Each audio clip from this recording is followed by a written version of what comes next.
5 years ago, our next guest was told what surely every parent dreads, that their child is dangerously ill and they could die. Frederika from Doncaster felt helpless when her daughter Charlie suffered a cardiac arrest. In her darkest moments, she'd planned Charlie's funeral. Thankfully, Charlie pulled through and survived without any lasting damage, but the experience was to transform her mother's life. Well, our mum, Frederika, is a speaker, an author and coach dedicated to putting happiness back into people's lives, and she's with us today. Very appropriate that you're with us today because it's the United Nations Happiness Day, isn't it? It is, how exciting. Very exciting indeed. Now, your happiness, as we've just sort of hinted from there, came from a very dark place, really, didn't it? Yes, yes.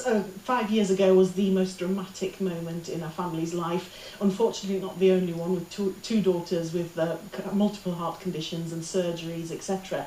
But it did mark a turning point, and I changed my working hours at the time, and then over a period of time my career changed completely. And when I decided what I wanted to do after a career in recruitment, I thought, I know what I want to do. I want to share what I've learned about happiness, because it's about knowing what to do, really. Do you have to concentrate to be happy? Is it not something that just comes naturally to you? Some people find it easier than others, and to some people it does come more naturally, but there are things that we can all do to work on our happiness. Such as, for example, writing down gratitudes every day. So if you do that, 3 gratitudes every day, it doesn't have to be massive stuff, really small things. That makes a huge difference, and some research has shown that if you do that for just 7 days, it could make you feel happier for up to 6 months. So it's You've actually been asking people and had an amazing response of over 1,000 people. Yes. What makes them happy? What were they saying?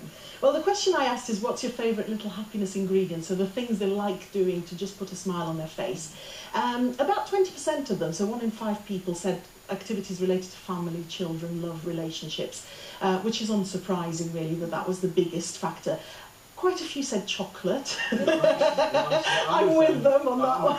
Men or women? Yeah, I'm with them. So I'm definitely with that one. And about 1% of people actually said doing things for other people, which I thought was lovely, because that's another really great thing that boosts our happiness. But of course it feels so great to be able to help others. And it's time, really, rather than money.